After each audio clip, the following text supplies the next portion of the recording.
아브라함은 가나안 땅에 거하였고 롯은 평지 성읍들에 머무르며 그 장막을 옮겨 소돔까지 이르렀더라. 자, 처음부터 죄악의 도성 한복판에 들어갔던 건 아닙니다. 조금씩 옮기다가 결국은 그 소돔 한복판에 들어간 겁니다. 자, 이것이 타락의 과정입니다. 타락은 조금씩 시작됩니다. 악인의 길은 어둠과 같다라고 성경은 말합니다. 어둠은 단순간에 딱 어두워지는 게 아닙니다.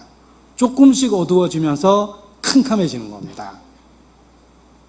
롯은 점진적 조금씩 타락해 갔습니다. 그래서 결국은 소돔 한복판에 들어가 살게 된 겁니다. 죄가 조금씩 시작되고 있다는 거 아셔야 됩니다. 처음에는 기도가 형식적이 됩니다. 그리고 기도하고 있다고 착각합니다. 아침 저녁으로 기도하고 있다고 그러죠? 형식적인 기도입니다. 그리고 형식적인 기도가 횟수가 줄기 시작합니다. 결국 거의 기도 안 합니다. 성경 안 보는 것도 마찬가지입니다. 처음에는 성경을 보는 양이 줄어듭니다. 형식화됩니다. 거의 안 봅니다. 그것이 습관되면 안 보는 게 일상생활이에요. 거의 안 보고 삽니다. 정말 저희 교회에서 걱정되는 일이 있습니다. 긴 설교를 개인적으로 성경 읽는 것과 대체하는 경우가 있으면 가장 개인적인 비극일 거라고 생각합니다. 공부 못하는 아이는 학교 갔다 온 걸 자기가 공부하는 거로 대체한다. 그래서 공부하라고 화내죠. 학교 갔다 왔다고 그러죠. 공부 절대로 잘할 수가 없습니다. 교회 와서 설교 들은 거를 개인적으로 성경 읽는 거로 대체하면 조금씩 옮겨서 소돔 한복판에 들어가서 삽니다. 죄가 조금씩 시작된다는 걸 기억하셔야 됩니다. 우리 개구리 삶는 얘기 들어보셨을 겁니다. 이 개구리를 요리로 할 때 산 것을 삶아야지 싱싱하고 맛이 있고 고기가 참 좋답니다. 그런데 산 개구리를 삶는다는 건 쉽지 않는다는 거죠. 뜨거운 물에 넣으면 순간적으로 탁 튀어나온다는 거예요.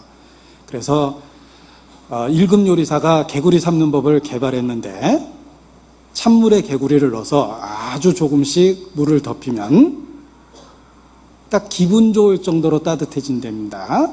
그걸 계속 누리고 있으면 푹 삶아질 때까지 결국은 그 물 속에 있답니다. 자, 이게 이제 개구리를 산채로 삶는 법인데 마귀는 최고의 전략가입니다. 그리스도인들에게 갑자기 큰 죄를 짓게 할 수 없다는 거 잘 압니다. 죄를 조금씩 만들어냅니다. 다윗이 그러했습니다. 다윗이 처음에는 게을러졌습니다. 남들은 전쟁터에 갔는데 혼자 남아있었죠.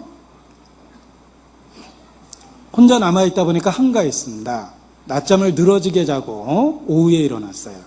그래도 할 일이 없어서 이리저리 발길 닿는 대로 거닐다가 지붕 위에서 목욕하는 여자를 봤습니다. 못 보고 봤으면 후딱 내려와야 되는데 자세히 살펴봤습니다. 아름답다는 걸 알았습니다. 아름답다는 걸 안 게 뭐죠? 자세히 살펴본 거예요. 30. 죄지면 이렇게 놀라게 돼 있습니다. 자세히 살펴본 거예요. 36, 24, 36. 내 스타일이야. 누군지 알아봤겠죠? 알아보고 끝냈으면 되는데 데려오라고 그랬어요. 데려와도 얼굴 보니까 이거 아니다. 가자. 헤어지자. 다시 보냈으면 될 텐데 결국은 죄를 짓고 그 죄를 숨기려 하다가 살인죄가 찢습니다.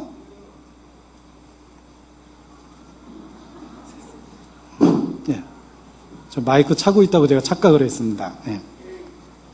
결국은 살인죄까지 저질렀습니다. 처음에는 작은 죄로 시작한 거죠. 그러다가 큰 죄를 졌습니다. 충신을 죽였습니다. 우리아를 보면 얼마나 충성되게 나타납니까? 사람이 죄를 짓기 시작하면 가장 가까운 사람, 자기에게 사랑을 보여주는 사람에게 심각한 죄를 짓게 돼 있어요. 다윗은 충신을 죽였습니다. 처음에 죄가 게으름에서부터 시작된 겁니다. 가룟 유다가 예수님 팔아먹고 자살했죠? 처음부터 그렇게 큰 죄 진 거 아닙니다. 가룟 유다 동계 맡았습니다. 조금씩 훔쳐갔다고 돼 있어요. 조금씩 훔쳐갔습니다. 처음에는 바로 채워넣었을 거예요. 채워넣다 보니까 좀 덜 채워넣었을 겁니다. 내가 그렇지 않아도 주님을 위해서 쓴 것도 많은데 뭐 정당화했겠죠? 나중에는 적극적으로 빼다 썼습니다. 그리고 결국은 예수님 팔아먹을 생각을 했고 행동으로 옮겼죠? 팔아먹었습니다. 죄는 조금씩 시작된다는 걸 기억하셔야 됩니다. 그때 돌이키지 않으면 결국은 피할 수 없는 큰 죄를 짓게 되어 있습니다.